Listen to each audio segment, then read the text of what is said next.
Buffy the Vampire Slayer was a massive television show when it first aired. It even had spin-offs such as the Angel series. It started off as a bad movie, became a fantastic TV show, and I've never religiously watched it from start to finish, but I've watched episodes of it because I used to watch Smallville, and at the time they would have reruns of Buffy. I think they did reruns of Buffy on CW. I could be wrong, but I definitely saw reruns of Buffy before, and then like my dad would walk in and be like, "Oh, Buffy, like this is a good show," and I'd be like, "Oh, okay, like great." And so I've seen episodes of it as a kid, but I've always wanted to kind of take the journey and dive into this because I've heard the show's fantastic, and it has its place in television culture forever.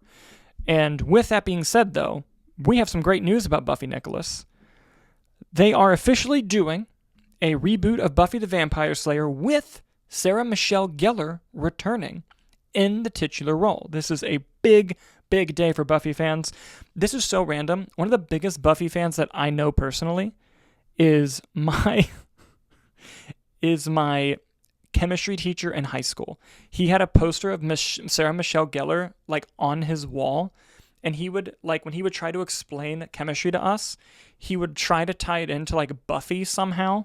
And it was endearing. Like, it was like, oh, he's a big fan of the show. But sometimes he'd be like, dude, I don't even understand anything about chemistry. Tying it to Buffy is not going to help me. And I always just thought that was just a funny thing that he did.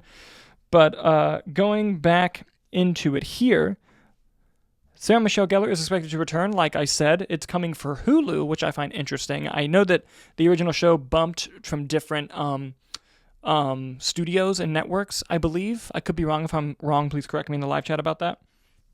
Chloe Zhao, who directed Nomadland and Eternals, is going to direct the pilot episode, which I think is very cool. I love that she got that Oscar, she got that Marvel money, and now she's like, I'm going to make whatever I want to make, and damn it, I want to make Buffy.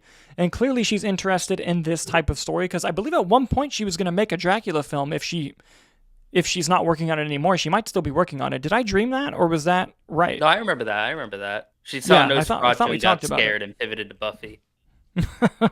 Oh, man. No, I'm sure whatever it was just fell off, but that is funny. I also got scared watching Nosferatu, but it wasn't of the movie. It was that, I got scared that Aaron Taylor Johnson and Nicholas Hoult were going to steal my girlfriend. But the last bullet point here that's very important, Joss Whedon has no involvement in the reboot, and he has not worked in the Hollywood industry in any official capacity since the misconduct allegations in 2021. And what's interesting about that, and we covered that as nauseam. By the way, the source is Deadline.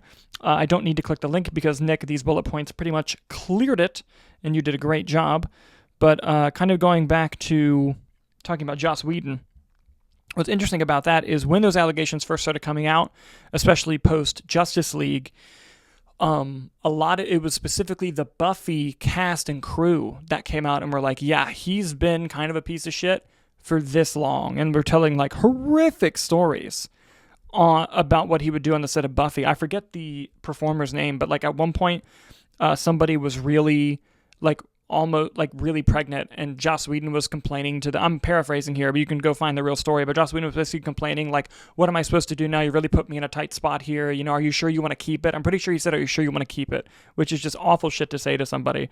And I think that, I'm sure a lot of people are happy that he's not involved because it kind of gives them, they can separate more art from the artist from this thing that they really like without having it to be made by the person that they no longer like. It kind of like right now, the Neil Gaiman situation's crazy. I don't know if you've read the allegations against him. Woof.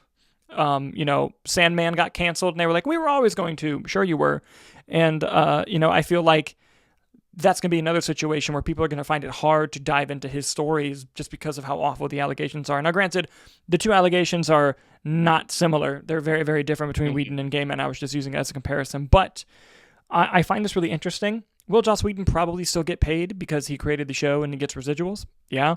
But, I think as long as he's not there creatively, people will be able to give it a chance who had a hard time separating art from artist. And new fans, it wouldn't even matter because this is something that they're going to be diving into for the first time anyway. So I've rambled for so long at this point about this. Nicholas, give me your thoughts on the Buffy reboot. Do you think it could be successful? And, what's your level of excitement hearing this? Yeah, I mean, I watched a little bit of. I think I watched sporadically here. I think just a few episodes of the first season, but I'm a big Sarah Michelle Gellar fan, and I think the character was really interesting from what I saw. So I am excited about the concept of it, especially if they're bringing her back. And Chloe Zhao is a fantastic director. Eternals wasn't my favorite, but I wouldn't put that as a knock on the direction specifically, so I think that concept is exciting here. And just to bring it in, we had a flurry of comments in the live chat here. Ooh. Kylixer said, one, bringing it back, if there isn't a Fant 4-stick ad, he's gonna die. A reference to the really bad reboot starring Miles Teller. Buffy's so good, so we have another Buffy fan. Angel's a great spinoff too, to be honest. I never Yep. watched Angel's spinoff, but I liked the character from what I saw on the Buffy show. Mm-hmm. Colonel Cadmium says Buffy this time it's personal, a callback to their previous comment, which is also a callback to Jaws 3. Do this bit. Jaws 4, excuse Jaws you. 4, but do this bit all the time. And then Kylixer said, is it a reboot or a continuation? It seems like it's a continuation. I think the article calls it the next chapter in the Buffy universe. I wouldn't be surprised if it's like a Buffy comes in as the new mentor type character, maybe, as opposed to focusing it on her. I don't know. How long is the show? Just a few episodes for the fun of it. Longer, multi-season. Anyone else coming back? At this time, it has a pilot order and Sarah Michelle Gellar, and that is it. That's interesting to point out, Nicholas, and it's something that's important to also say. They're kind of going old school TV with this, in that they're just ordering a pilot to see, can this be successful? Is this good? Which I think in a world of like a lot of things flopping and overspending, I think this is a good idea of, hey, we want to commit to making this Buffy thing. We have great talent involved, but if it sucks, I don't want to waste my money. So they're going to do this pilot, and if the execs love the pilot, they're going to get a series order, and then they'll continue from there, which is something you saw all the time. This is not something you see anymore for streaming, especially.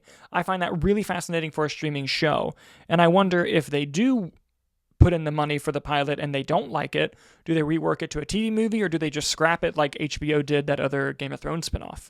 I think that's a very interesting avenue to go down, because this is not something you see anymore, especially for Hulu. No, absolutely. It'd be interesting too. I mean, if they'll let them shop it around, if it's something that they feel passionate about, but Hulu's not confident in. I'd be interested to see if another network or streaming service would pick it up with that. I mean, Chloe Zhao's not a small name in Hollywood. No, not at all. Yeah, not at all. What do you guys, we got a little off topic. What do you guys think of the Buffy the Vampire Slayer reboot coming? Are you excited? Are you going to give it a shot?